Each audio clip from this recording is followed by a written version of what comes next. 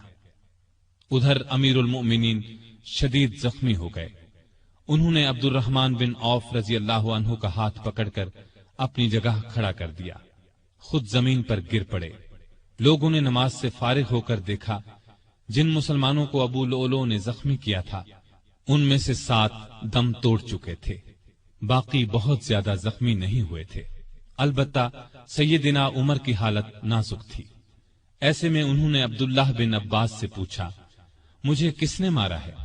انہوں نے بتایا، مغیرہ بن شعبہ کے غلام ابو لؤلؤ نے۔ یہ سن کر فرمایا، اللہ کا شکر ہے، میری موت کسی ایسے شخص کے ہاتھ سے نہیں ہوئی جو اسلام کا دعویٰ کرتا ہو۔ لوگ انہیں اٹھا کر گھر لائے، دودھ پلایا گیا تو وہ زخموں کے راستے باہر آ گیا۔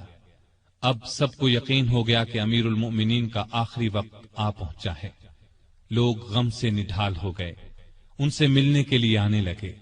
ایک نوجوان ایسے میں ملنے آیا، اس نے کہا، اے امیر المؤمنین، آپ اللہ کی بشارت سے خوش ہو جائیں، آپ ان اصحاب میں سے ہیں جو بہت پہلے اسلام لائے اور رسول اللہ کے ساتھی بنے۔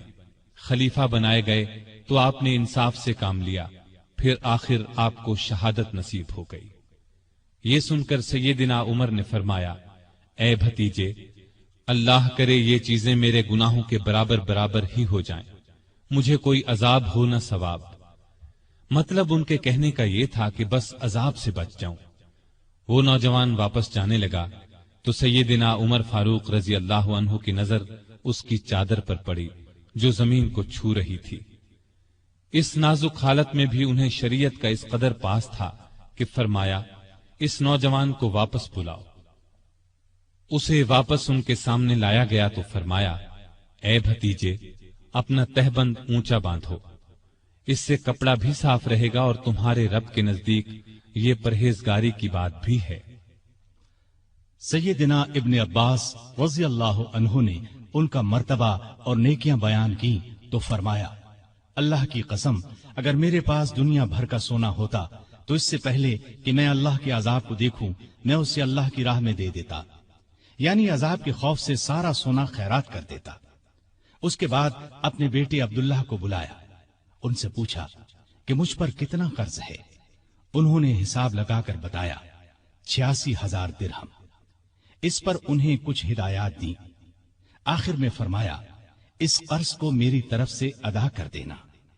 اس کے بعد فرمایا، ام المومنین عائشہ صدیقہ رضی اللہ تعالی عنہا کے پاس جاؤ اور کہو، عمر بن خطاب آپ کو سلام کہتا ہے اور اپنے 2 ساتھیوں یعنی نبی کریم صلی اللہ علیہ وسلم اور ابو بکر کے ساتھ دفن ہونے کی اجازت چاہتا ہے۔ عبداللہ بن عمر عائشہ صدیقہ کی خدمت میں حاضر ہوئے۔ وہ اس وقت سیدنا عمر کے صدمے میں رو رہی تھی۔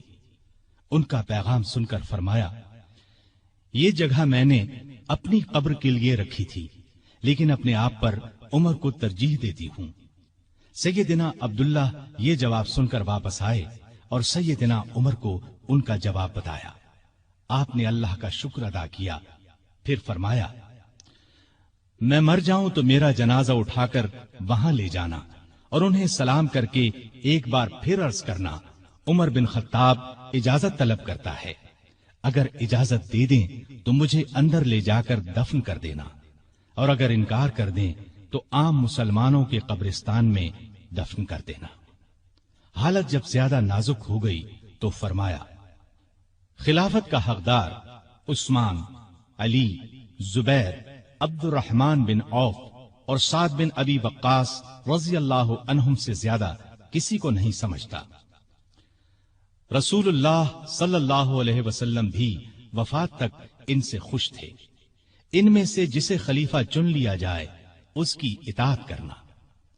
پھر اپنے بعد ہونے والے خلیفہ کو وصیت کی کہ مہاجرین اور انصار سے اچھا سلوک کرنا، جو لوگ ہماری پناہ میں آ گئے ان کی جانوں اور مالوں کی حفاظت کرنا، ان سے کیے ہوئے ہر عہد کو پورا کرنا۔ آپ 27 ذی الحج 23 ہجری کو زخمی ہوئے۔ 3 دن بعد 1 محرم 24 ہجری کو وفات پائی اور شہادت کے درجے پر فائز ہوئے۔ اس وقت عمر 63 سال تھی۔ جنازہ چارپائی پر رکھا گیا تو چاروں طرف لوگ جمع ہو گئے۔ سیدنا علی رضی اللہ عنہ آئے تو فرمایا، اللہ آپ پر رحم فرمائے، آپ نے کوئی ایسا شخص نہیں چھوڑا کہ اللہ کے سامنے جانے کے لیے مجھے اس کے عمل آپ کے عمل سے زیادہ پسند ہو۔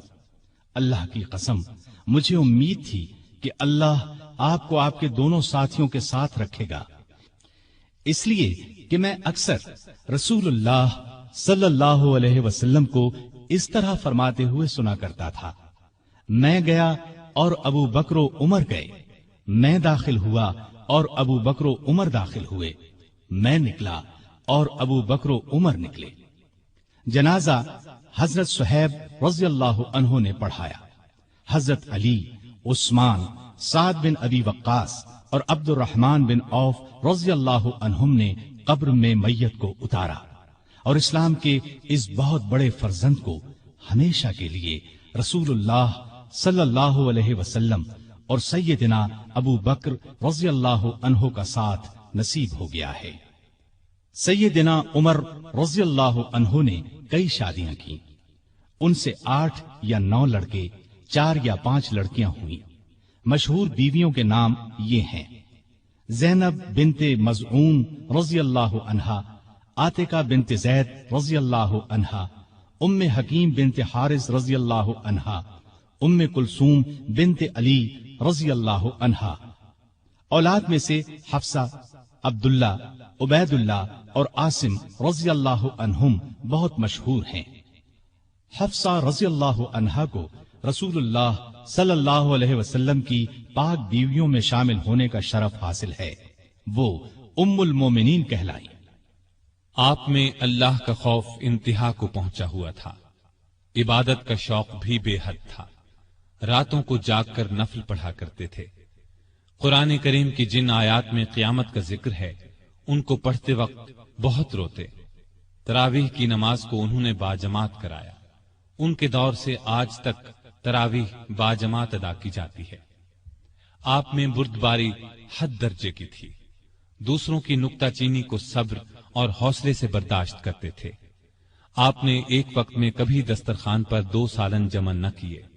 رسول اللہ صلی اللہ علیہ وسلم اور ابو بکر رضی اللہ عنہ کا بھی یہی معمول تھا۔ نبی کریم صلی اللہ علیہ وسلم سے آپ کو انتہا درجے کی محبت تھی۔ آپ صلی اللہ علیہ وسلم پر اپنی جان قربان کرنے کے لیے ہر دم تیار رہتے تھے۔ کوئی رسول اللہ صلی اللہ علیہ وسلم کی شان میں ذرا سی گستاخی کرتا تو اس کی گردن اڑانے پر تیار ہو جاتے۔ ایک بار سیدنا عمر فاروق رضی اللہ عنہ نے فرمایا، اے اللہ کے رسول، مجھے آپ سے اپنی جان سے بھی زیادہ محبت ہے۔ نبی کریم صلی اللہ علیہ وسلم نے سیدنا عمر فاروق رضی اللہ عنہ کو دنیا ہی میں جنتی ہونے کی بشارت دی۔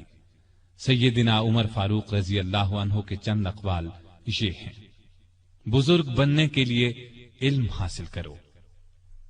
جو آدمی خود کو عالم کہے وہ جاہل ہے، جو خود کو جنتی کہے وہ جہنمی ہے۔ جس سے تمہیں نفرت ہے اس سے ڈرتے رہو۔ بڑھاپے سے پہلے جوانی اور موت سے پہلے بڑھاپے کو غنیمت جانو۔ سب سے بری آوازیں 2 ہیں، نوحہ اور راگ یعنی گانا۔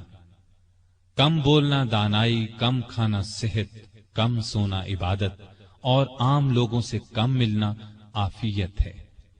توبہ کی تکلیف سے گناہ کا چھوڑنا آسان ہے۔ برا چاہنے والوں کی دوستی سے پرہیز کرنا ضروری ہے۔